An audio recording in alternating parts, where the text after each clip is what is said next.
তার স্বরে বেজে ওঠা সেলফোনটা দৃষ্টি কেড়ে নিল কারো। স্ক্রিনে বাবা লেখায় দৃষ্টিপাত করে সামনে জনমানুষের দিকে তাকালো। অতঃপর বাম হাতে পড়ে থাকা ঘড়ির পাথরে কাঁটাগুলোকে দেখে সন্তর্পণে মাইক্রোফোনটা সরিয়ে রাখলো। ফোনটা কানে ধরতেই কিছু শব্দ তরঙ্গ ওড়নার আবরণের ঢেকে রাখা কানে প্রবেশ করলো। তাজকিয়া, আম্মা কথা বলবে তোর সাথে। আমি এখন ফোন দিতে চাচ্ছিলাম না, জানি যে তোর প্রোগ্রাম আছে, কিন্তু আম্মা ছটফট করছে, একটু কথা বল মা। ছোট করে উত্তর এলো, দাও। উৎফুল্ল কণ্ঠে কেউ বলে উঠল, আসসালামু আলাইকুম। কেউ বেডি, আমার এদি ভুলেই গেছো। স্মিত হেসে উত্তর দিল তাজকিয়া, ওয়ালাইকুম আসসালাম। ভুলি নাই দাদি, একটু ব্যস্ত আর কি। তা কেমন আছো তুমি? শরীরটা বালা নেই? খুব বালা, আক্কারে তোর বিয়া খাওয়ানোর মতন। বিরক্তি ফুটে উঠল তাজকিয়ার মুখে। বিরক্তি ভরা কণ্ঠেই বলল, ওই যে শুরু হইয়া গেছে তোমার হেই এক কথা। কিছুটা আহ্লাদের সুর ভেসে আসলো অপর পাশ থেকে। কি কস, শুরু হইব না? বয়স হইছে না তোর? আশেপাশে একবার দেখে নিয়ে তাজকিয়া উত্তর করে, তোমার বড় নাতিন রে চোখে দেখো না বুড়ি, আমার পিছনে লাগছো কি এর লাইগা?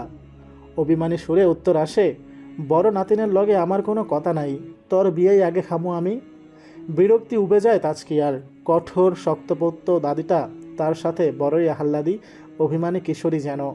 নরম কণ্ঠে উত্তর দেয়, খাইবা তাইলে হেইডা তোমার ফুতেরে কও, তারে কও পাত্র খুঁজতে, আমারে কও কি করতে, আমি খুঁজমুনি।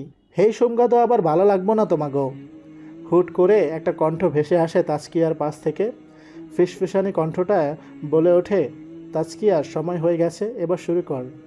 দাদির উৎফুল্ল কণ্ঠের উত্তর না শুনেই তাজকিয়া বলে, পরে কথা কমো আবার, ডাকতাছে আমারে, রাইখা দিলাম। ফোনটা কেটে আগের জায়গায় রেখে মাইক্রোফোনটা ঠিক করে নেয়। কয়েকবার পরীক্ষণের পর শুরু করে বক্তব্য, কিন্তু খেয়াল করে না সেই একাগ্র দৃষ্টি যার বেড়াজালে সে বন্দিনী হয়ে গেছে। আদৌ হয়ে গেছে। আসসালামু আলাইকুম প্রিয় সুধী। গণগ্রন্থাগার কর্তৃক আয়োজিত আজকের এই পুরস্কার বিতরণী অনুষ্ঠানে আপনাদের সকলকে জানাই স্বাগতম। প্রতিবারের মতো এই আয়োজনের কেন্দ্রবিন্দু এক ঝাঁক ক্ষুদে তারকা, যাদের আলোয় উদ্ভাসিত হয়ে চলেছে আমাদের ধরা। তবে আজকে আমাদের এই আয়োজনে বিশেষ কেউ যোগ হয়েছে। আপনারা কি চিনতে পেরেছেন সেই বিশেষ কাউকে? চলুন চিনে নেওয়া যাক। আমাদের মাঝে প্রধান অতিথি হিসাবে উপস্থিত আছেন সরকারি এইচসি কলেজের অধ্যক্ষ জনাব বদরুল ইসলাম। অনুষ্ঠানের সভাপতির দায়িত্বে আছেন গণগ্রন্থাগারের প্রতিষ্ঠাতা সদস্য জনাব নুরুল আলম। এবং আজকের বিশেষ আয়োজনের বিশেষ অতিথি এইচসি কলেজের প্রাক্তন শিক্ষার্থী, গ্রন্থাগারের বহু পুরাতন সদস্য এবং পেশায় বর্তমানে সফটওয়্যার ইঞ্জিনিয়ার জনাব ইশতিয়াক মাহমুদ। করতালির শব্দে ধ্যান ভাঙে একজোড়া মুগ্ধ লোচনের। বিস্মিত হয়ে সে শুনে চলেছিল সুল্লিতার কণ্ঠ নিঃসৃত বাক্য, একটা মানুষের ভাষার রদবদল এভাবে হতে পারে। একটু আগে আঞ্চলিক ভাষায় কথা বলা মেয়েটা কি দারুণভাবে উপস্থাপনা করল। ফোনের পুরো কথোপকথনটাই শুনেছে সে। ওই হাসি মুখে আর স্বচ্ছ চোখে যেন নিজেকে হারিয়ে ফেলল বিস্মিত মানব। মন জানতে চাইল সুল্লিতার নাম। তখনই মাইক্রোফোনে কেউ বলে উঠল, আর উপস্থাপক হিসাবে আমি তাজকিয়া সুলতানা আছি আপনাদের সাথে। পড়াশোনা করছি এইচসি বিশ্ববিদ্যালয়ের খাদ্য ও পুষ্টি বিষয়ে। মনে মনে কেউ আওড়ালো, তাজকিয়া তাজকিয়া। অনুষ্ঠানের ক্রমধারায় চলল কার্যক্রম। পুরস্কার প্রদান শেষে ছত্রভঙ্গ হলো সজ্জিত আয়োজনের।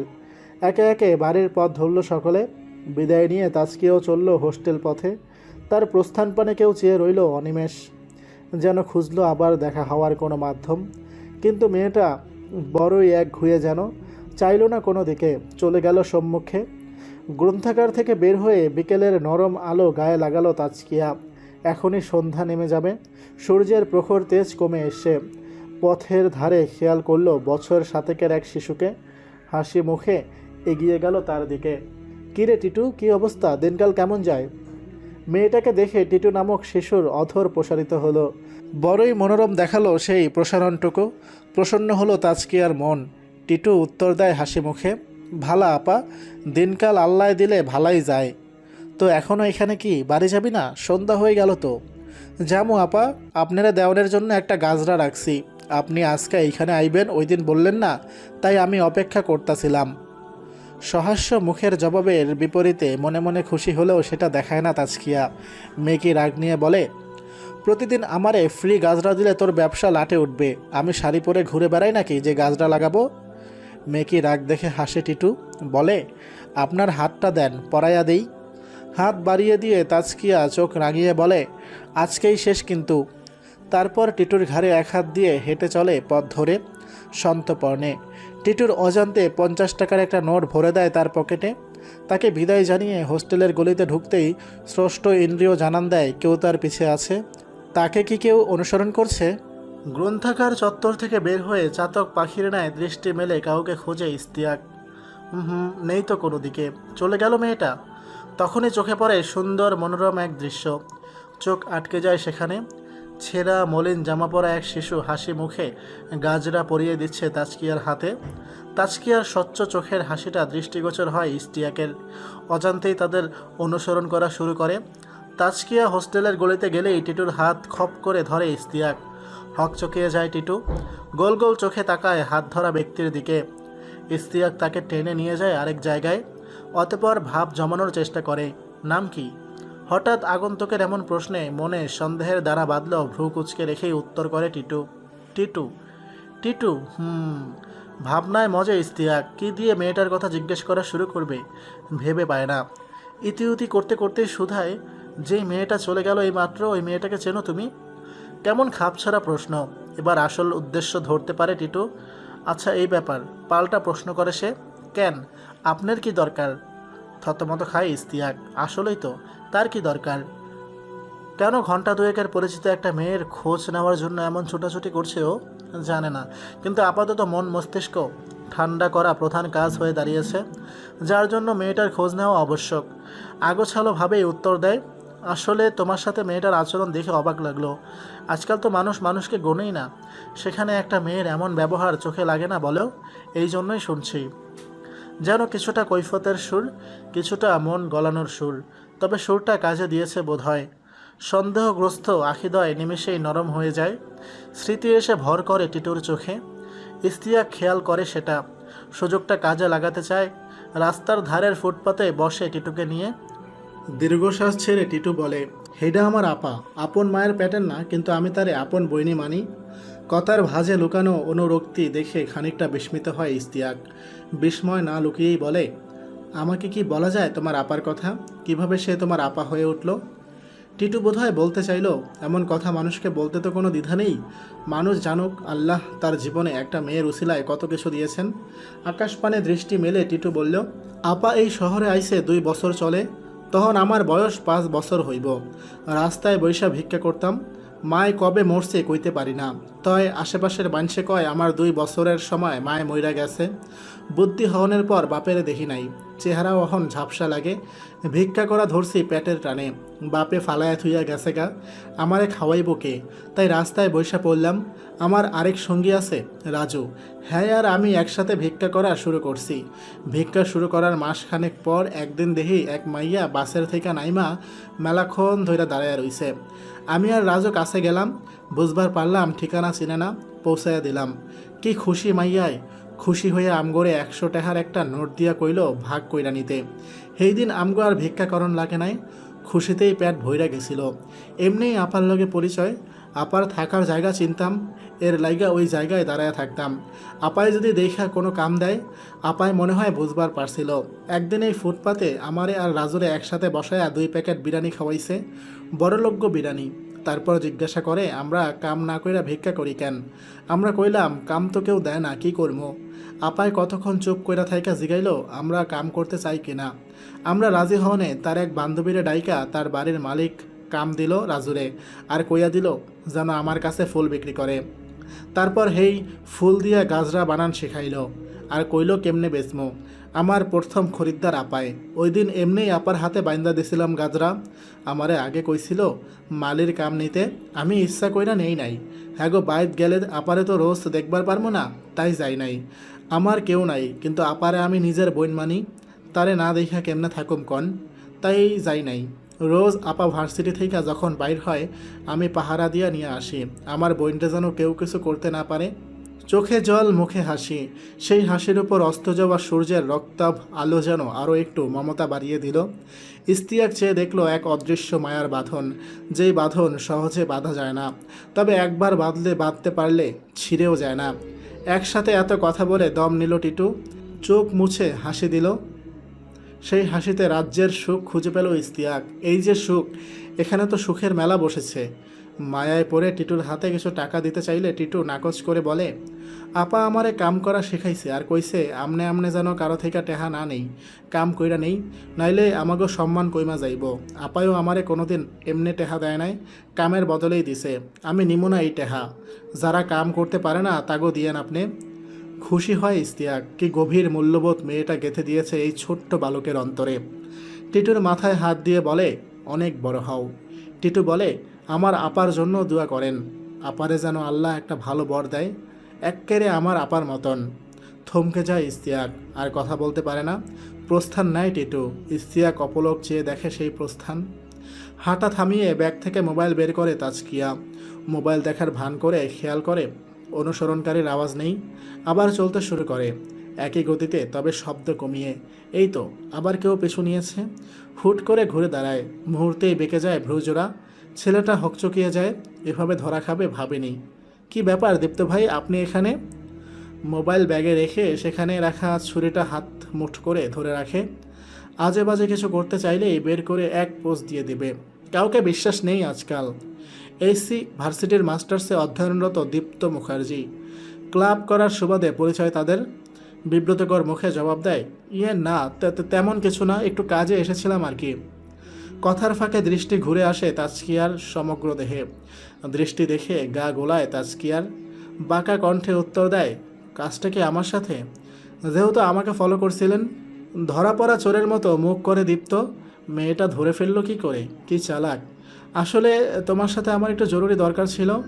হাত ঘড়িতে সময় দেখে আকাশ পানে চায় তাজকিয়া। অন্ধকার ঘনিয়ে আসছে, এখনই হোস্টেলে ঢুকতে হবে। সুতীক্ষ্ণ দৃষ্টি মেলে দীপ্তকে শুধায়, আমার সাথে আপনার কিসের দরকার? একটা জরুরি বিষয়ে আলাপ করতে হবে। দীপ্তর উত্তরের বিপরীতে ভাবনায় মজে তাজকিয়া। ভেবে চিনতে উত্তর দেয়, তাহলে সেক্ষেত্রে সময় লাগবে, যা এখন আমার হাতে নেই। আমার মনে হয় পরে সময় নিয়ে কথাটা শুনলে ভালো হবে। নিজ হটকারিতায় মনে মনে বিরক্ত হলেও মুখে মেকি হাসি ঝুলিয়ে তাজকিয়ার কথায় সায় জানায় দীপ্ত। আচ্ছা ঠিক আছে, তাহলে কালকে ক্লাস শেষে ক্যান্টিনে কথা বলবো।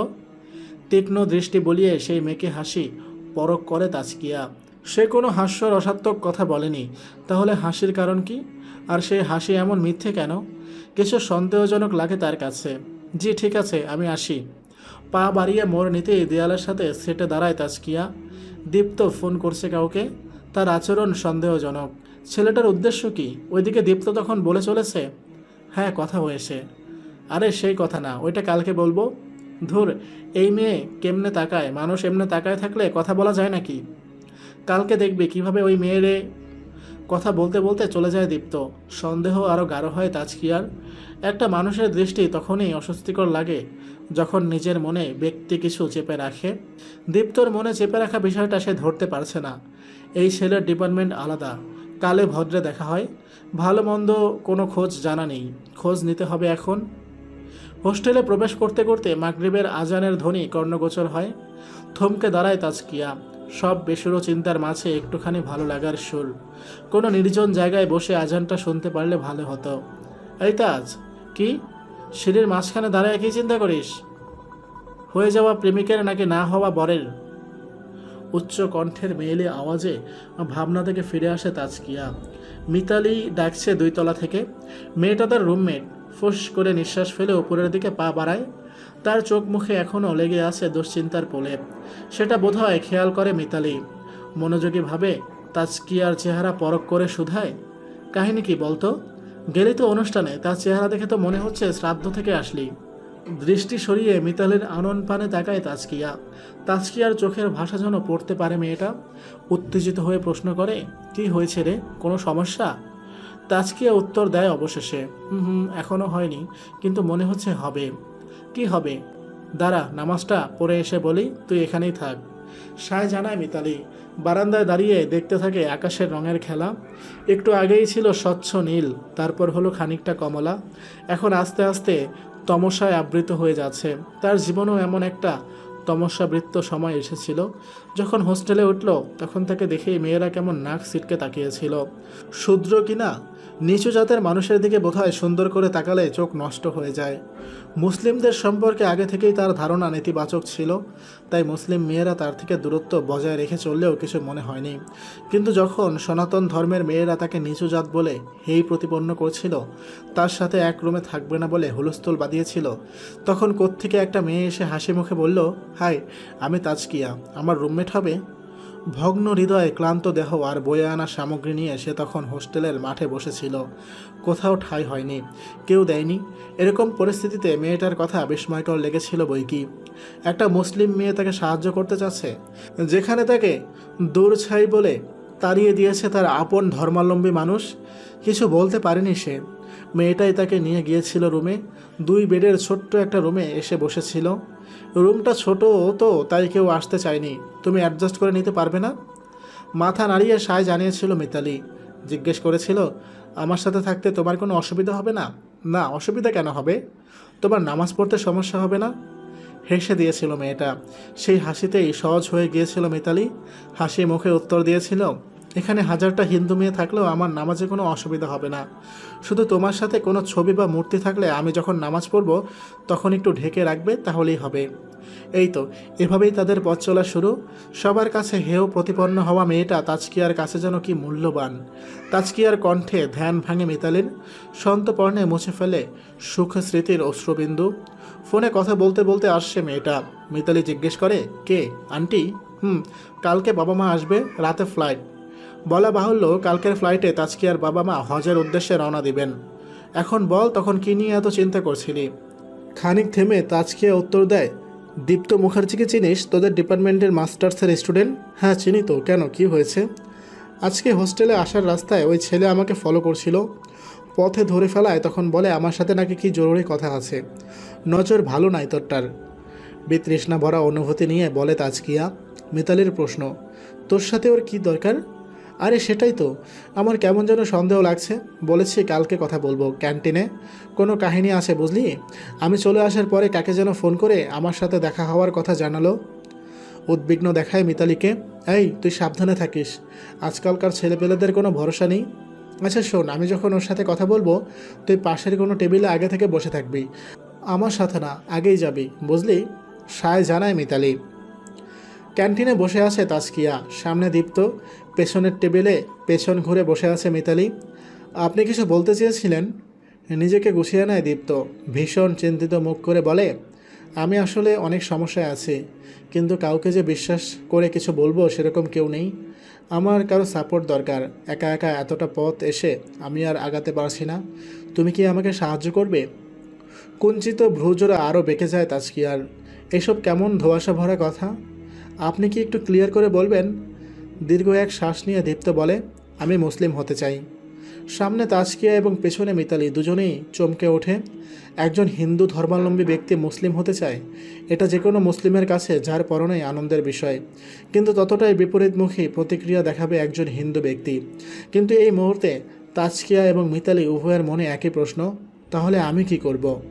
বিস্ময় কাটিয়ে প্রশ্ন করতে উদ্যত হতেই তাজকিয়া খেয়াল করে দীপ্তর চাহনি। হীন সেই দৃষ্টি দৌড়ে বেড়াচ্ছে তার শরীর জুড়ে। তখনই তার মস্তিষ্কে উদয় হয় কিছু প্রশ্নের। যে মানুষ ধর্ম পরিবর্তন করতে চায় তার চাহনি কি তখন এমন হতে পারে?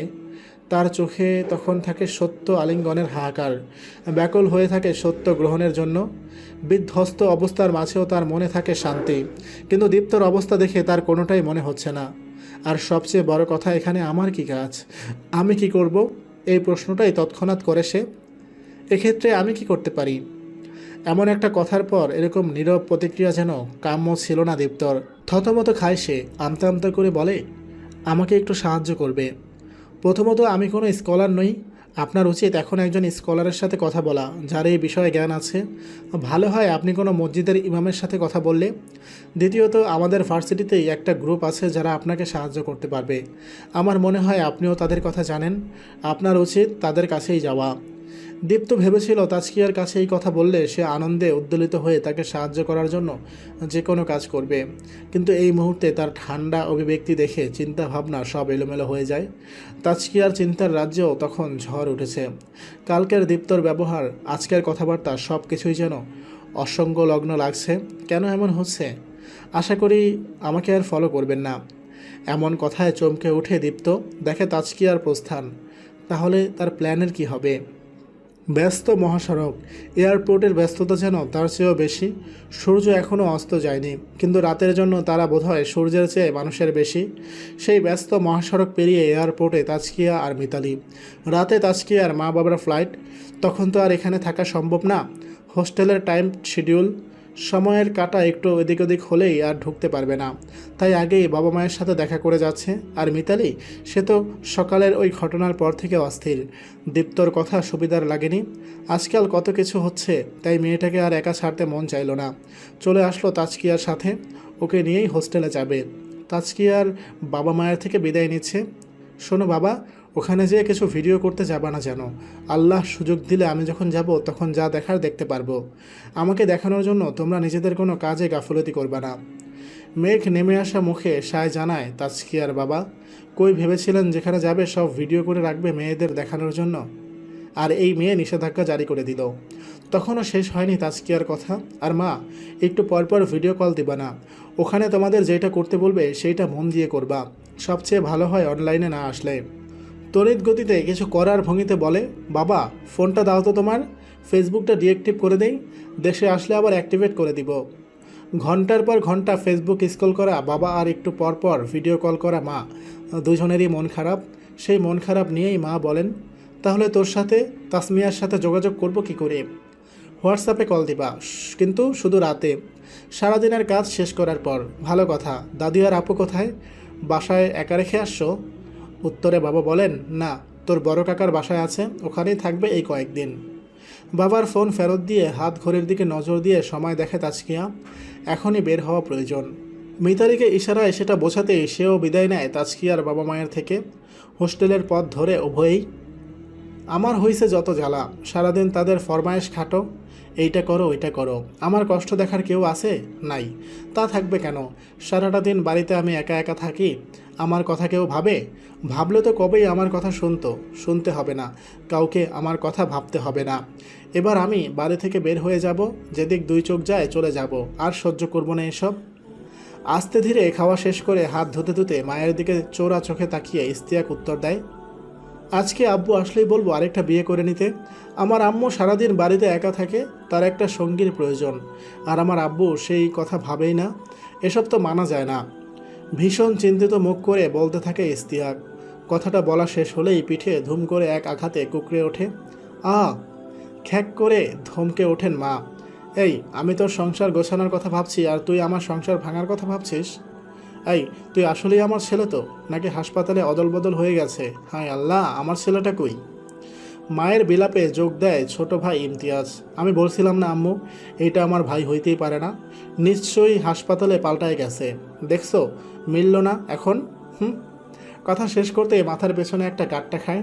মুখ কুঁচকে ভাইয়ের দিকে তাকাতেই আরেকবার মার খাওয়ার আগে দৌড়ে পালায়।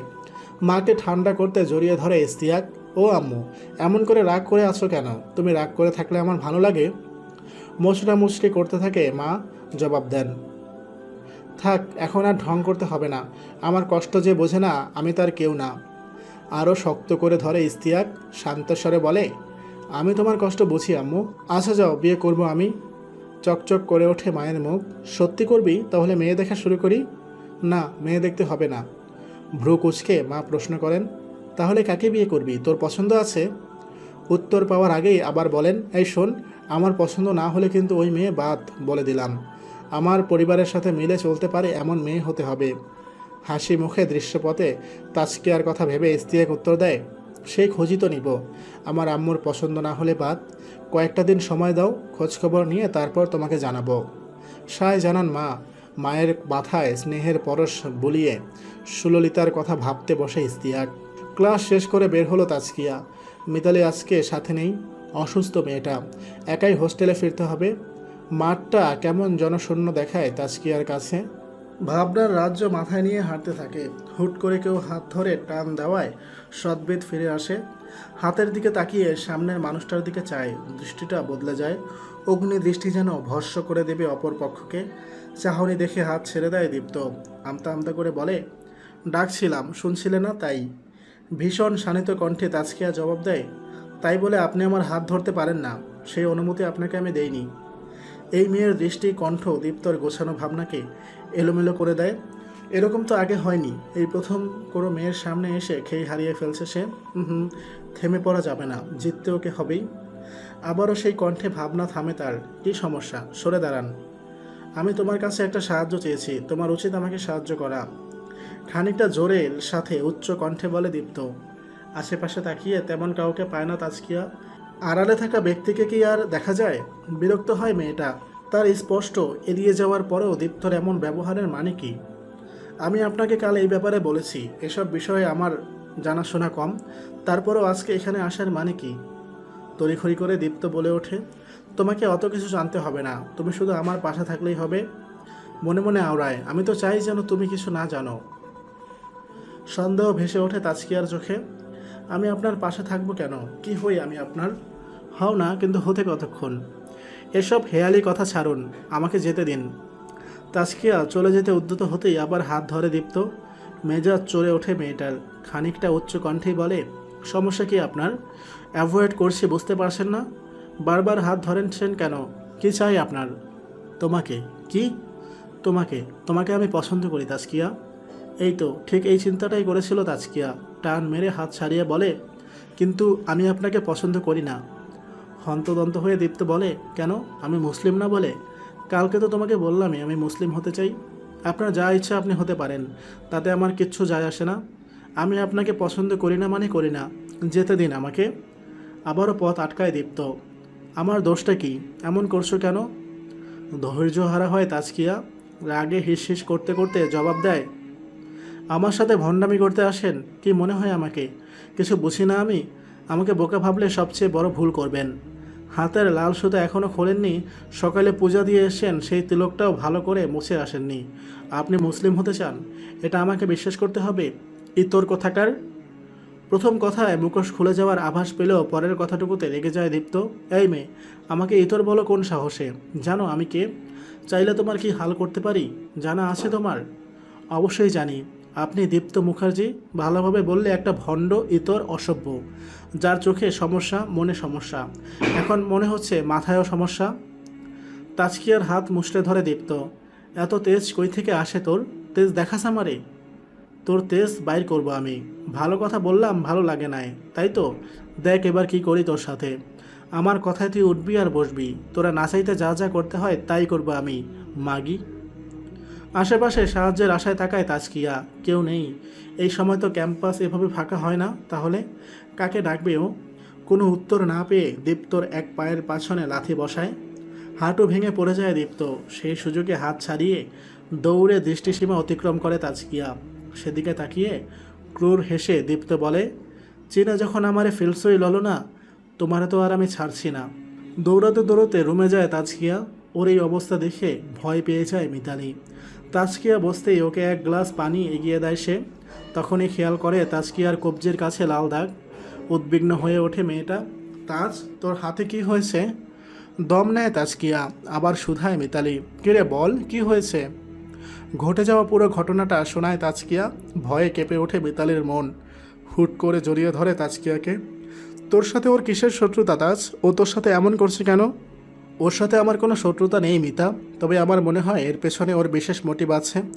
আমাকে আরও ভোগান্তিতে ফেলতে চায় ও। কেন? এসব করে ওর কী লাভ? সেটা বুঝতে পারছি না, তবে আমার সাথে রিলেশনে যাওয়া ওর মেন উদ্দেশ্য না। আমার মনে হচ্ছে ও আমাকে ইউজ করে কিছু করতে চাচ্ছে। ভয়ে বিচলিত মন নিয়ে মিতালি বলে, তুই এখন কি করবি তাহলে? আঙ্কেল আন্টিকে জানা। বিরক্ত হয় তাজকিয়া। মিতালিকে ছাড়িয়ে হিজাব খুলতে খুলতে জবাব দেয়, বাবা মা দেশে নাই মিতা, আর ওরা থাকলেও বা কি? আমার মনে হচ্ছে আজকে রাতের ভিতরে কিছু একটা হবে। কৌতূহল ভর করে মিতালির চোখে মুখে। তুই কিভাবে বুঝলি?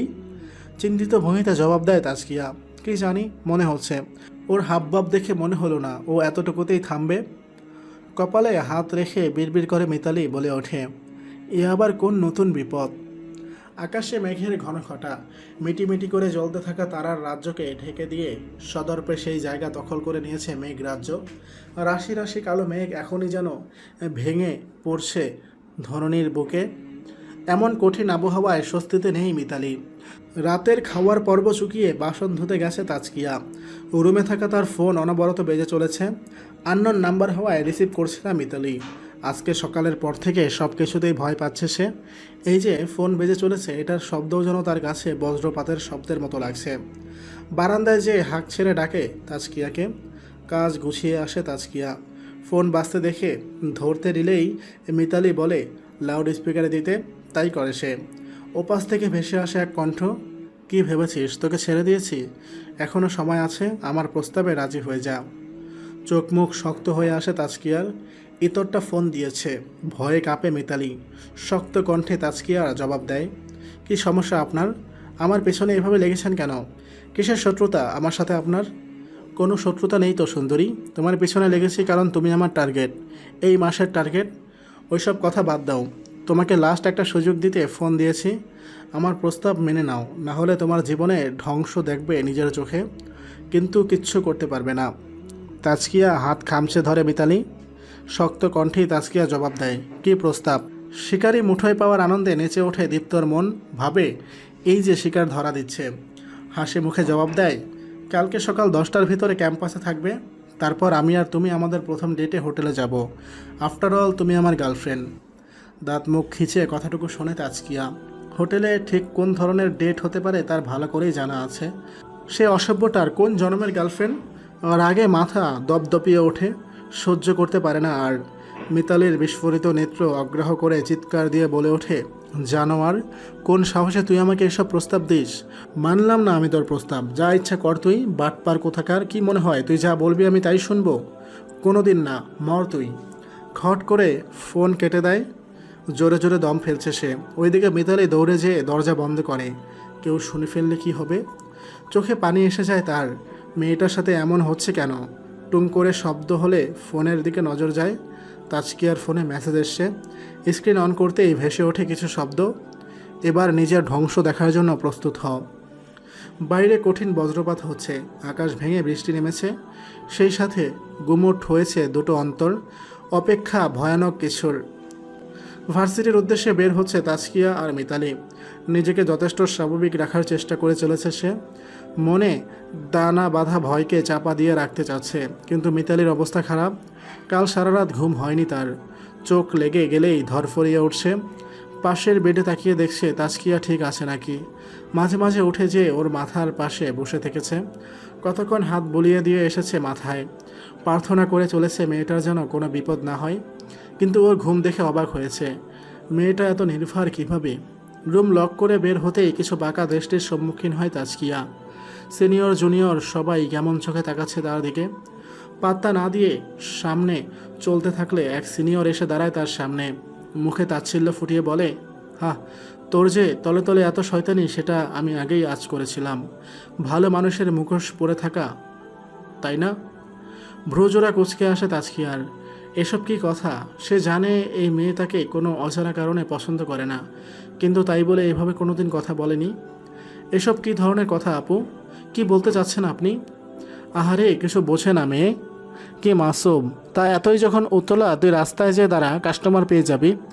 ভদ্র ছেলেদের নিয়ে টানাটানি করতে লজ্জা করে না? প্রথমটুকু আফসোসের সুরে বললেও পরের কথাটায় তীব্র ঘৃণার আভাস। অবাক হয়ে তাজকিয়া বলে ওঠে, কি বলছেন কি আপু আপনি এসব? আশেপাশে জড়ো হওয়া মেয়েরা এতক্ষণ তামাশা দেখলেও একজন এসে ফোনে একটা ভিডিও ধরিয়ে দেয় তাজকিয়ার হাতে। ভিডিও চালু করতেই হাতটা কেঁপে ওঠে তাজকিয়ার। বুকে দামামা বাজতে শুরু করে। কান দুটো গরম হয়ে আসছে। তার নগ্ন ছবি, ক্যান্টিনে বসে থাকা দীপ্তর সাথে ছবি, গতকাল ক্যাম্পাসে দীপ্তর হাত ধরে রাখার ছবি। কিন্তু ছবির অ্যাঙ্গেল দেখে মনে হচ্ছে সে দীপ্তকে আটকে রেখেছে, দীপ্ত তাকে নয়। সাথে কিছু মেসেজের স্ক্রিনশট যেখানে তার আইডি থেকে মেসেজ গেছে এমন যে সে দীপ্তকে সম্পর্কে আসার জন্য বোঝানোর চেষ্টা করছে। যখন রাজি হচ্ছে না তখন তার বিভিন্ন নগ্ন ছবি দিয়ে প্রলোভন দেখাচ্ছে। মাথার ভিতর দপদপ করে ওঠে, টলে ওঠে পা। ঝাপসা চোখে দেখতে পারে না বাকিটুকু। হাত খসে পড়ে যেতে নেয় ফোনটা। তখনই একজন ধরে বলে ওঠে, এই বেশ্যা, এই ফোনের দাম জানিস? ভাঙলে কিনে দিতে পারবি? পাশ থেকে কেউ একজন বলে ওঠে, আরে পারবে না মানে? ওর তো টাকার অভাব থাকার কথা না, এই লাইনে কি কারো টাকার অভাব হয় নাকি? তাই তো, কাস্টমার ডাকলেই টাকা। কিরে, তাই না তাজকিয়া? এতক্ষণ হতবুদ্ধির ন্যায় সবটা শোনে মিতালি। ভিডিও দেখে তার মাথা কাজ করা বন্ধ করে দিয়েছে, কিন্তু মেয়েগুলোর বাক্যবাণে আর থেমে থাকতে পারে না। কী সব কথা বলছেন আপনারা? তাজকিয়াকে আপনারা চেনেন না? ওকে এমন? এসব আমরা জানি না। ভিডিওর মেয়েটাকে এই মেয়ে না? দীপ্ত ভাইয়ের হাত ধরে রাখা মেয়েটাকে এই মেয়েটা না? মেসেজে ওইসব কথা বলেছে কে? এই মেয়েটাই। ওর আসল রূপ বোঝা হয়ে গেছে আমাদের। উপরে সাধু সেজে তলে তলে শয়তানি করে বেড়ায় পতিতা কোথাকার। আর শুনতে পারে না তাজকিয়া। ঝাপসা ভেজা চোখ নিয়ে দৌড়ে যায় রুমে। তার পেছন পেছন ছুটে আসে মিতালি। সে তো জানে তার তাজকিয়া কেমন। কেউ কথা শোনাতে ছাড়েনি। যেই মেয়েটা বিপদে পড়লেই সাহায্যের জন্য ছুটে যেত তাজকিয়ার কাছে, যাদের চোখের মনে ছিল তাজকিয়া, তারাও জঘন্য ভাষায় অপমান করেছে। রুমে যেতে না যেতে তাসমিয়া কল করে বোনকে। ফোন কানে নিয়ে বসে থাকে তাজকিয়া। ভেসে আসে তাসমিয়ার কম্পনরত কণ্ঠস্বর, তাজ, তাজ। ফুপিয়ে কেঁদে ওঠে মেয়েটা। তার বোন কেমন সেটা সে ভালো করেই জানে। মিতালি রুমে ঢুকে দেখে ফোন কানে নিয়ে বসে থাকা তাজকিয়াকে। তার হাত থেকে ফোন নিয়ে নিজে কথা বলে, সান্ত্বনা দেয় তাসমিয়াকে। সেই কল কাটতে না কাটতেই আননোন নাম্বার থেকে ফোন আসে। রিসিভ করে কানে নিতেই মিতালি শোনে 20 বাক্যের মতো কিছু বাক্য। এক রাতের রেট কত? আরও কিছু কথা শুনে বোঝা যায় ছেলেটা এই ভার্সিটির ছাত্র। ছি, মানুষের মন মানসিকতা এত নিচে। ফোন অফ করে দেয় মিতালি। তাজকিয়ার মাথা ওঠাতেই নজরে আসে কষ্টে চেপে রাখা লাল হয়ে থাকা আখিদয়। ভেসে আসে আকুল কণ্ঠস্বর, যেটা মিতালি কখনো শোনেনি, কোনোদিন না। ওরা আমার সব শেষ করে দিল মিতা, সব। তাজকিয়া ভার্সিটির এক পরিচিত মুখ। বিভিন্ন অনুষ্ঠানে উপস্থাপিকা হিসেবে তাকে দেখা যায়। মেয়েটার বাচনভঙ্গি চমৎকার। সেই হিসেবে ভার্সিটিতে তার বেশ সুনাম আছে জানাশোনা। শিক্ষক শিক্ষিকা থেকে শুরু করে প্রায় পুরো ভার্সিটির শিক্ষার্থীদের কাছেও সে সুপরিচিত। তাই সাধারণভাবে তার ছবি পাওয়াও খুব একটা কষ্টকর না। বিভিন্ন সেমিনারে তার বক্তব্য, অনুষ্ঠানে তার উপস্থাপনার ছবি ভার্সিটির ওয়েবসাইটে ঢুকলেই পাওয়া যায়। সেখান থেকে ছবি সংগ্রহ করে আর্টিফিশিয়াল ইন্টেলিজেন্সের মাধ্যমে ছবির নগ্নরূপ তৈরি করেছে দীপ্ত। এতে সাহায্য করেছে তারই কিছু সহচর। ছবি তোলা বা এডিটিং সম্পর্কে যাদের ন্যূনতম ধারণা আছে, তারা ভিডিও দেখেই বলে দিতে পারবে যে এটা এডিট করা। কিন্তু কার এত সময় আছে সত্য মিথ্যা যাচাইয়ের? গরম গরম নিউজ শেয়ারে ব্যস্ত সবাই। এমন একটা মেয়ের এমন একটা ভিডিও ভাইরাল হতে বেশি সময় লাগলো না। হু হু করে ভিউ মিলিয়নের ঘরে পৌঁছে গেল। পৈশাসিক আনন্দে মেতে উঠল দীপ্ত। তাজকিয়ার বাবার হোয়াটসঅ্যাপেও কে যেন একটা লিঙ্ক পাঠালো। ভদ্রলোক লিঙ্কে ঢুকতে চেষ্টা করলেন, কিন্তু ফেসবুক আইডি ডিঅ্যাক্টিভেট থাকার কারণে সে ভিডিও দেখতে পারলেন না। কারণ সেটা ফেসবুকের ভিডিও ছিল। আর বেশি ঘাটাঘাটিও করলেন না।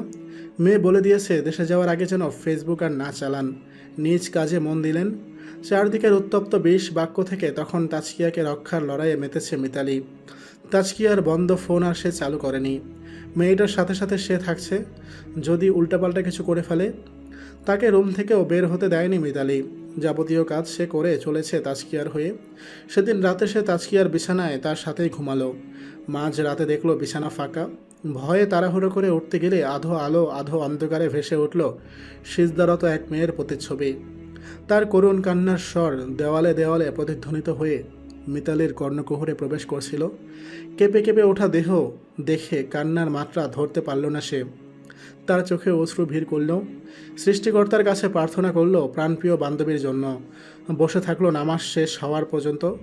আধা ঘন্টা পর বিছানায় এসে বসলো তাজকিয়া। কতক্ষণ নীরব থেকে মিতালিকে ঠান্ডা স্বরে বলল, আমার ফোনটা দে। স্বরের শীতলতায় এর মাঝরাতে কেঁপে উঠল মিতালি। ফোন? ফোন কেন? উদ্বিগ্ন দেখালো মিতালিকে। ফোন দিয়ে কি করবি? কাজ আছে, দে। আমার ফোন দিয়ে কর। মিতালি চাচ্ছিল না তাজকিয়ার ফোন অন করতে। সকালে ভিডিও অল্প ভিউ হওয়া সত্ত্বেও ওই রকম ফোন কল আসতে পারলে এতক্ষণে ফোন বিশ্রী কল মেসেজে ভরে যাওয়ার কথা। সেটা দেখে তাজকিয়া কষ্ট পাবে, যেটা সে চাচ্ছে না। এই কারণেই তার যত কসরত। মিতালির দিকে ওই কান্না ফোলা চোখের শীতল দৃষ্টি নিক্ষেপ করে তাজকিয়া বলল, আমার ফোনটা দে মিতা। আর কিছু বলার সাহস পায় না মিতালি। দিয়ে দেয় তাজকিয়ার ফোন। ফোন অন করতেই জঘন্য ভাষার মেসেজ চোখের সামনে ভেসে ওঠে। শক্ত হয়ে যায় তাজকিয়ার চোয়াল। সব অতিক্রম করে ফেসবুকে সাইবার এইড নামের এক পেজে যোগাযোগ করে সে। ঘটনার আদ্যোপান্ত জানায়, সাথে দেয় ভিডিওতে ব্যবহার করা ছবির অরিজিনাল কপি। রাত ৩টায় ওই শহরের আরেক প্রান্তে বিস্ময়ে রাগে কাঁপতে থাকা এক চক্ষু পরে পুরো মেসেজ। অতি কষ্টে নিজেকে শান্ত করে আশ্বাস দেয় কাজ সমাধার। ফোন অফ করে মিতালিকে তাজকিয়া জানায় কাল থেকে ভার্সিটি যাওয়ার কথা। দৃঢ়পদ তাজকিয়াকে দেখে বিস্মিত হয় মিতালি, জিজ্ঞেস করে, তুই এত শান্ত আছিস কিভাবে? হাসে তাজকিয়া, আলো আধারের খেলায় বড় নির্মল দেখায় সেই হাসি। হাসি মুখেই উত্তর দেয়, আমি কি কোনো দোষ করেছি? তরিত উত্তর দেয় মিতালি, না, আমি জানি আমি কোনো দোষ করিনি। আমার আল্লাহ জানেন আমি যে নিরপরাধ। আমার উপর জুলুম করা হয়েছে। আর জানিস, মাজলুমের দোয়া আর আল্লাহর মাঝে কোনো পর্দা থাকে না, ডাইরেক্ট অ্যাকশন হয়। সেই আল্লাহর কাছে মাত্র বিচার দিয়ে আসলাম, এখন শুধু বিচার কার্য দেখার অপেক্ষা। ব্যাস, এতটুকু কথা যেন ভেতর থেকে মিতালিকে নাড়িয়ে দেয়। কতক্ষণ অভিভূতের মতো বসে থাকে সে, ভাবে তাজকিয়ার সেই শক্তির উৎসের কথা। ধ্যান ভাঙে তাজকিয়ার। শুয়ে পড়, টেনশন নেই, আল্লাহ চাইলে এই সময় দ্রুত কেটে যাবে। আমতা আমতা করে মিতালি বলে, কালকে যখন ভার্সিটি যাবি এক কাজ করলে হয় না? কালকে না হয় বোরকা নেকাব পরে যাস, অনেক মুসলিম মেয়েরা তো পরে। স্থির চোখে তাকিয়ে তাজকিয়া বলে, তারা পরে পর্দা করার খাতিরে, আর তুই আমাকে বলছিস নিজের মুখ লুকিয়ে রাখার জন্য। উদ্দেশ্যটা এক না। আমি এমন কিছুই করিনি যার জন্য আমাকে মুখ লুকিয়ে চলতে হবে, তাই এটা হচ্ছে না। কথা শেষ করেই চোখ বন্ধ করে তাজকিয়া। মিতালি চেয়ে রয় ওই স্নিগ্ধ আনন পানে। দীর্ঘশ্বাস ছেড়ে সেও অপেক্ষা করে এক নতুন দিনের, নতুন ঘটনার। ভার্সিটি যাওয়ার পথে হাজারো কটাক্ষ ভরা কথা হজম করে তাজকিয়া। চুপচাপ শুয়ে নেয়, কিন্তু মাথা নিচু করে না, স্বাভাবিকভাবে ক্লাস করে। কটু কথা হজম করতে করতে পার হয় 2 দিন। তৃতীয় দিন ভার্সিটিতে পুলিশ এসে হাজির হয়। হইচই পড়ে যায়। মিতালির আগ্রহে সেদিকে পা বাড়ায় তাজকিয়া। সাইবার ক্রাইম করায় ভার্সিটির কিছু ছাত্রকে গ্রেফতার করেছে পুলিশ। এই দলের মাঝে আছে দীপ্ত এবং তার সহচর। দীপ্তকে দেখে সবার চোখ কপালে ওঠে। 2 দিন আগের ভিকটিম আজকের আসামি। পুলিশের সাথে থাকা একজন ফরমাল পোশাকের লোক জানান দেয় দীপ্তর করা নানান রকম কুকর্মের কথা। এই পর্যন্ত কত মেয়েকে সে ব্ল্যাকমেল করেছে সেটা সে নিজেই জানে না। মেয়েদের নগ্ন ছবিতে তার ফোন ভরপুর। সেই ফোন তারা বাজেয়াপ্ত করেছে। এরকম নগ্ন ছবি তৈরি করে মেয়েদের ব্ল্যাকমেল করে হয় তাদের থেকে টাকা আদায় করত, অথবা সম্মানহানি করত। এরকম মেয়ের সংখ্যা সম্বন্ধে এখনও শিওর হতে পারেনি তারা। পুলিশ দল মনোযোগ দিয়ে সেই সকল তথ্যের প্রমাণ দেখছিল। সেই সুযোগে দীপ্ত পালাতে চেষ্টা করে। খেয়াল করে পুলিশ বাহিনীর একজন শ্যুট করে তার দিকে। পায়ে গুলি লাগায় লুটিয়ে পড়ে দীপ্ত। ভাগ্যের কি দারুণ খেলা! একদম তাজকিয়ার পায়ের কাছে পড়ে সে। তাজকিয়া চেয়ে দেখে সেই রক্ত। এর চেয়ে বেশি রক্ত কি তার বুক থেকে খলিত হয়নি? দীর্ঘশ্বাস ফেলে হোস্টেলের বিপরীত পথে হাঁটা শুরু করে সে। মিতালি থামায় না, মেয়েটা আজ একটু একা থাকুক। এই পুরো ঘটনা ভিডিও করে কিছু উৎসুক ছাত্র, সেটাও ভাইরাল হয়ে যায় কিছু সময়ের ব্যবধানেই। তাজকিয়ার ভিডিওর দ্বিগুণ ভিউ হয় সে ভিডিওতে। মুখ বন্ধ হয় মুখোশ পরে থাকা কিছু মানুষের। স্বস্তির শ্বাস নেয় তাসমিয়া। অথচ তাজকিয়ার পিতামাতার কাছে ঘটনা অজানাই থেকে যায়। ফুটপাত ধরে টিটুর সাথে হাঁটছে তাজকিয়া। আসার পর থেকে কিছু বলেনি সে। আপার মন ভালো নেই বুঝতে পেরে টিটুও কিছু বলেনি। অস্ত যাওয়া সূর্যের দিকে তাকিয়ে টিটু তার আপাকে শুধায়, কেমন আছো আপা? মিলিত হতে থাকা সেই সূর্যের দিকে দৃষ্টি রেখে তাজকিয়া বলে, আলহামদুলিল্লাহ। আশ্চর্য, তার গলাটা এমন কেঁপে উঠল কেন? অন্যদিকে একই আকাশপানে তাকিয়ে সে তাকায় হাতে থাকা লাগেজের দিকে। আকাশের মহাশূন্যে চিঠি দিয়ে যায়, আমার জন্য অপেক্ষা করো সুললিতা, প্লিজ। ঘড়ির কাঁটার অবিরাম বয়ে চলা কখনো ঘায়ে মলম লাগায়, আবার কখনো ছিনিয়ে নিয়ে যায় সুখের সময়। তাজকিয়ার ক্ষেত্রে বয়ে চলা সময়টা ছিল অন্যরকম। যতটা অন্যরকম হলে একটা মানুষের জীবন পরিবর্তন হয়ে যেতে পারে ততটা অন্যরকম। সেই শহর থেকে সে চলে এসেছে নিজ শহরে। বাবা মা হজ থেকে ফিরে এসে ঘটে যাওয়া ঘটনা জানতে পেরে আর থাকতে দেননি ওকে ওখানে। এখন শুধু পরীক্ষার সময় তাজকিয়া মিতালির মেহমান হয়, নয়তো তার ঠিকানা নিজ শহরেই। তবে আজ ভিন্ন কারণে পুরনো স্মৃতি দিয়ে ঘেরা সেই শহরটায় আসা। সাথে আছে তালহা। এই যে তার হাত ধরে হেঁটে চলা ছেলেটা তালহা হয়ে উঠল, এই গল্পটা সে বারবার মনে করতে চায়, বারবার। সুখস্মৃতি। জাবর কাটা বোধহয় তাজকিয়ার কাছে ভীষণ প্রিয় একটা কাজ। গন্তব্যে পৌঁছানোর আগে সে আবার স্মৃতির পাতায় ডুব দেয়।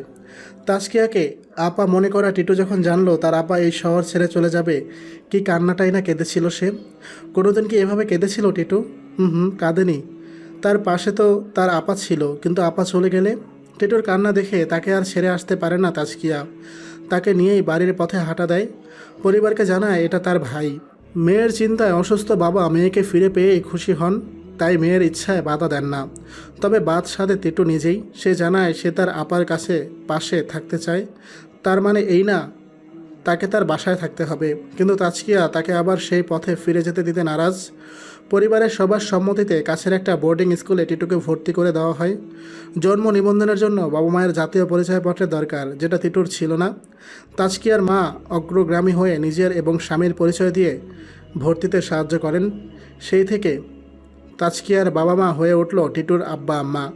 তখন টিটুর অনুমতিক্রমে তার নাম পাল্টে নিজের নামের সাথে মিলিয়ে তাজকিয়া নাম দেয় তালহা। এই তো আজকের 8 বছরে তালহা খুব সাবধানে তার আপার হাত ধরে রাস্তায় হেঁটে চলেছে। এই তো সেই তালহা। তালহার প্রশ্নে ভাবনা থেকে ফিরে আসে তাজকিয়া। আপা, কোন জায়গায় যেন আমরা যাব? নাম কি জায়গাটার? বলা বাহুল্য, তালহার ভাষারীতির পরিবর্তন এসেছে চলাফেরায়ও। শুধু অমলিন রয়ে আছে আপার জন্য ভালোবাসাটা। তাজকিয়ার ধীর কণ্ঠে শোনা যায়, এই যে চলে এসছি, রাস্তা পার হব এবার। তাজকিয়ার মনটা নিমিষেই আবার খারাপ হয়ে যায়। কোনো পুরুষের প্রতি আর ভরসা করতে চায় না এই মনটা।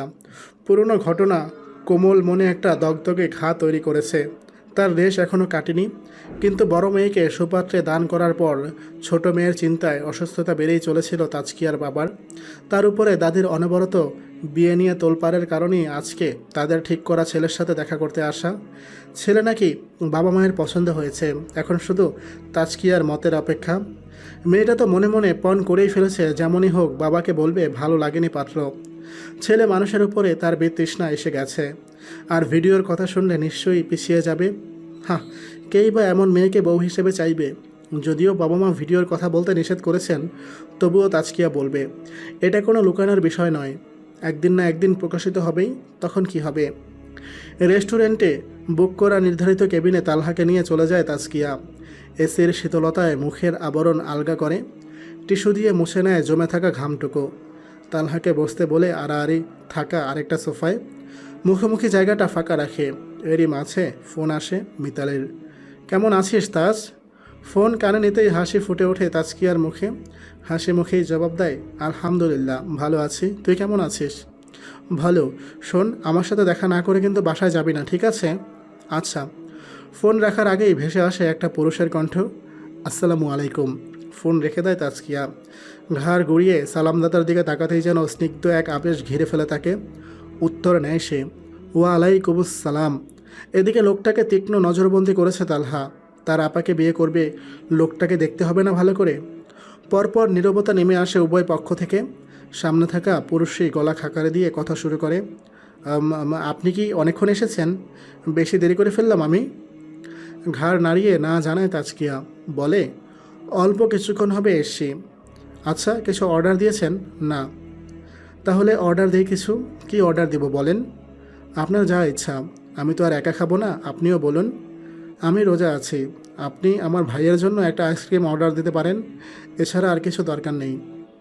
রোজা থাকার কথা শুনে কিছুক্ষণ পলক ঝাপটায় অচেনা পুরুষ, তবে দ্রুতই নিজেকে সামলে নিয়ে তালহার দিকে হাসি মুখ করে তাকাতেই তীক্ষ্ণ দৃষ্টি দেখে হাসি বন্ধ হয়ে যায়।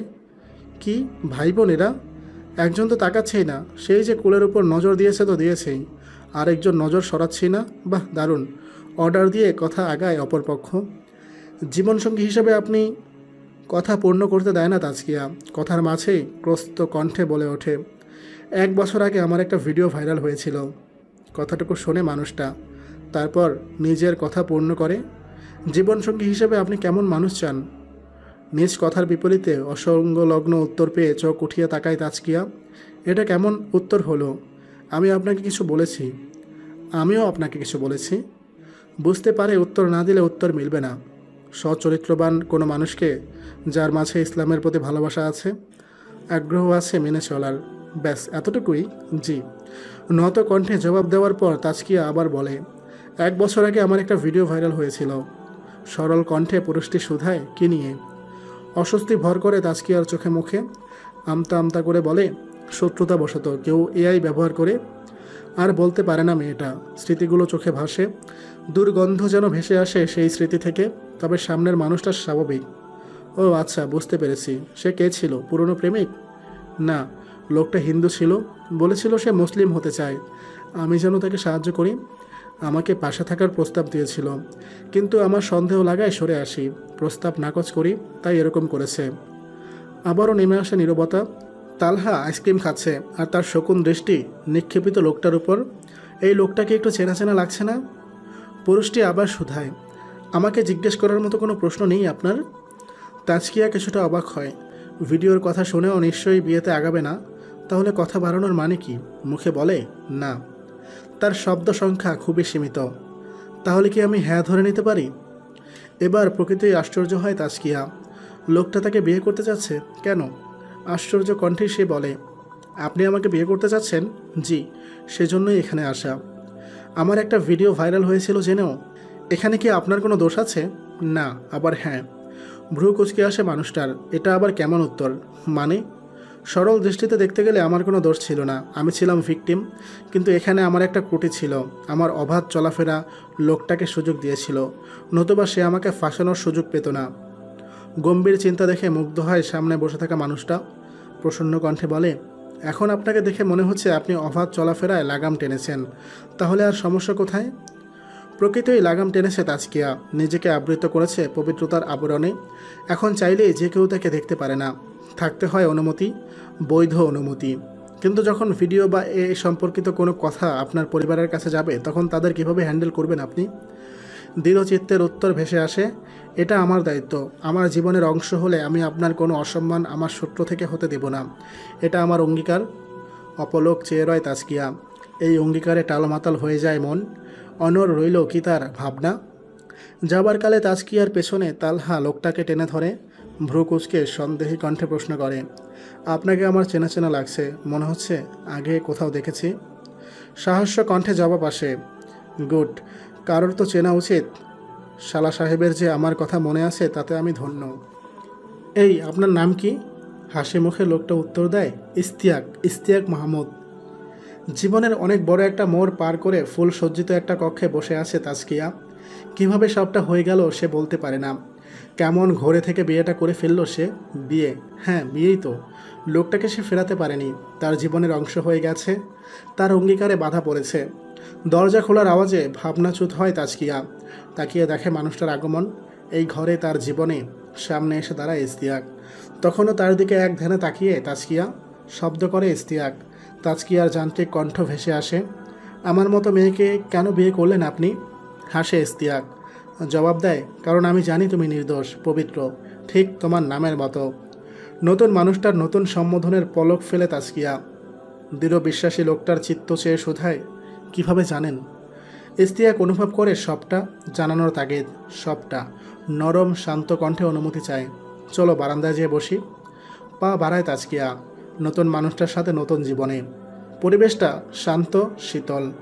স্বচ্ছ আকাশে পূর্ণচাঁদ তার দুটি ছড়িয়ে চলেছে অনিমেষ। ইস্তিয়াকের দৃষ্টি ওই চাঁদের দিকে আর তাজকিয়ার দৃষ্টি ইস্তিয়াকের দিকে। লম্বা দম নিয়ে ইস্তিয়াক বলা শুরু করে, তোমাকে আমি প্রথম দেখেছি গণগ্রন্থাগারে উপস্থাপিকা হিসাবে।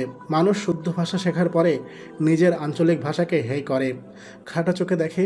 কিন্তু তুমি দাদির সাথে যেভাবে কথা বলছিলে সেটা আমার মন ছুঁয়ে গেছিল। তোমার ভাষার ব্যবহার আমার মনে মুগ্ধতা ছড়িয়েছিল। এটা ছিল ফার্স্ট ইমপ্রেশন, যেটা দারুণ ছিল। Second and the most important impression, ওই দিন বিকেলে তালহার সাথে তোমার ব্যবহার আমাকে ভেতর থেকে নাড়িয়ে দিয়েছিল। তোমার আর তালহার পিছু নিয়েছিলাম আমি অজান্তেই। তুমি চলে যাওয়ার পর তালহার কাছে শুনেছি ওকে আত্মমর্যাদা সম্পন্ন করে তোলার গল্প। ছেলেটার চোখ কথা বলছিল যেন। এখান থেকেই ভালো লাগা শক্ত ভীত গেঁথে নেয়। তারপর তোমার সম্পর্কে খোঁজখবর নেওয়া শুরু করি। আম্মু বিয়ের কথা বলছিল, আমি তোমাকে নিয়ে ভাবতে চেয়েছিলাম। এর মাঝেই লন্ডনে আমি একটা কোর্সের জন্য অ্যাপ্লাই করেছিলাম, সেখান থেকে ডাক আসে। প্রস্তুতি নেই বিদেশ পাড়ি দেওয়ার, কিন্তু ফ্লাইটের ঠিক 3 দিন আগে আমার জীবনে যেন একটা ঝড় বয়ে যায়। রাত 3টার দিকে সাইবার এইডের পেজে একটা মেসেজ আসে। আমি সেই পেজের একজন দায়িত্বশীল ছিলাম। ওই টাইমটা আমার জন্য বরাদ্দ ছিল, তখন পেজের দায়ভার আমার উপর থাকতো। সেই সময় একটা ভিডিও আসে একটা মেসেজ। সেগুলো দেখে আমি ব্যাকুদ্ধ হয়ে যাই। যে মেয়েটাকে আমি আমার জীবনের অংশ করতে যাচ্ছি, সেই মেয়েটাকে নিয়ে কেউ নোংরা খেলায় মেতে উঠেছে। আর আগে আমার সব ধ্বংস করে দিতে ইচ্ছে করছিল। নিজেকে শান্ত করে জালের গভীরে যেতে চাইলাম। যেসব ছেলেরা এরকম কাজ করে থাকে সাধারণত তাদের এরকম আরও হিস্ট্রি থাকে। আমি চাচ্ছিলাম সেটা বের করে ওই স্কাউন্ড্রেলটাকে একটা উচিত শিক্ষা দিতে। আমার এক বন্ধু তখন সদ্য গোয়েন্দা বিভাগে যুক্ত হয়েছে। ওকে রিকোয়েস্ট করলাম আমাকে হেল্প করার জন্য। তারপর অমানুষটার রেকর্ড বের করলাম। 2 দিন লেগে গেল এটা করতে করতে। তোমাকে এই সম্পর্কিত কোনো মেসেজ না করে সোজা পুলিশ কেস করেছিলাম, যেহেতু অনেক মেয়ে জড়িত ছিল যাদের কেস তোমার চেয়েও জটিল। আর আমি চাইনি তোমাকে থানা পুলিশ দৌড়াদৌড়ি করতে হোক। আর পেজ থেকে কোনো মেসেজ যায়নি। তুমি জানো কি না জানি না, ওর ওপর অনেকগুলো রেপ কেস হয়েছে। তারপর সাক্ষীদের স্টেটমেন্ট সহ যাবতীয় কাজ শেষ করে গত মাসে ওকে ফাঁসির আদেশ দেওয়া হয়েছে। ওর খবরটা এই পর্যন্ত আমি নিতাম না, কিন্তু ওই যে তুমিতে এসে নিয়মগুলো পাল্টে যেতে লাগলো। বিদেশের মাটিতে আমি নতুন এক মূল্যবোধের সাথে পরিচিত হয়েছি। নিজেকে, নিজের সত্তাকে আর এই সত্তার স্রষ্টাকে নতুন করে চিনতে শিখেছি। যখন এই পথে থাকা দৃঢ় শপথ নিয়েছি তখন মনে হলো আমি যেন তোমাকে হারিয়ে ফেললাম। কারণ মনের মিল থাকে না এমন মানুষকে ভালো লাগলেও তাকে জীবনসঙ্গী করা যায় না।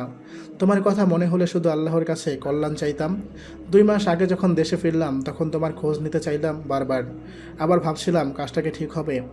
সব দ্বিধাদ্বন্দ্ব কাটিয়ে যেদিন খোঁজ নিলাম, আল্লাহ আমাকে সত্যিই আমার কল্যাণ দেখালেন। আম্মুর সাথে তোমার ভিডিওর কথাটা নিয়ে আলোচনা করলাম। আমি জানি না আমার আম্মুর সম্পর্কে তোমার কেমন ধারণা তৈরি হয়েছে, তবে আম্মু তোমার পুরো ঘটনা শুনে প্রায় 1 ঘন্টা ধরে কান্নাকাটি করছে। 2 দিন ঠিকমতো কিছু খাওয়া দাওয়া করেনি। তারপর 3 দিনের দিন আটঘাট বেঁধে নেমে গেল তোমাকে বাড়ির বউ করে আনতে। তারপর এই যে আল্লাহ আমাকে আমার কল্যাণ দান করলেন।